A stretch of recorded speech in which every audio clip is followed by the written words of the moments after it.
తెలుగు తమ్ముళ్ళు రాజీనామాలకు సిద్ధపడుతున్నారా? ఈ పొత్తు పుణ్యం అని సీట్లు ఆశించి సీట్లు రాని వాళ్ళు ఇప్పుడు టీడీపీకి రాజీనామా చేయాలనుకుంటున్నారు. రాజీనామా చేసి స్వతంత్ర అభ్యర్థులుగా బరిలోకి దిగడానికి సిద్ధమవుతున్నారు. పిఠాపురం మాజీ ఎమ్మెల్యే ఎవరైతే ఉన్నారో వర్మ ఇప్పటికే ఆయనతో అచ్చెన్నాయుడు గారు చర్చించారంట. ఇప్పుడున్న పరిస్థితిలో పిఠాపురం జనసేనకి కేటాయించబోతున్నాం అనేది దాన్ని ససేమరా ఆయన అంగీకరించట్లేదు, మొదటి నుంచి అంగీకరించట్లేదు. అదే కనుక జరిగితే తాను పార్టీకి దూరం అవుతాను కానీ పోటీకి అయితే దూరం అవును, ఇండిపెండెంట్గా బరిలోకి దిగుతాను, పోటీ చేస్తానని చెప్పి తెగేసి చెప్పేశారట.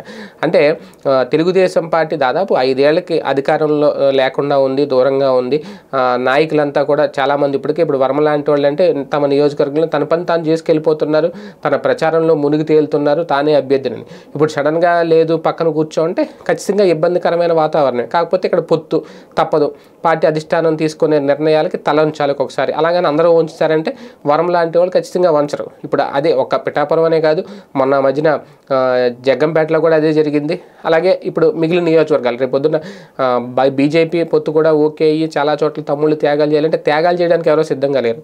అంటే అవసరమైతే పార్టీ నుంచి బయటకు వస్తాను తప్ప పోటీ నుంచి అయితే తప్పుకోని చెప్పేస్తున్నారు. ఇప్పుడు అదే జరుగుతోంది. ఇప్పుడు వర్మ విషయంలో కన్విన్స్ చేయలేకపోతున్నారు. ఇక తమ్ముళ్ళు రాజీనామాల పర్వం కొనసాగబోతోంది. ఈ పొత్తు లెక్కలు తేలిపోయి మొత్తం 175 స్థానాలు ఉమ్మడిగా కనుక అభ్యర్థుల పేర్లు ప్రకటించేస్తే ఇక మిగిలినవి రాజీనామాలేనా చూద్దాం.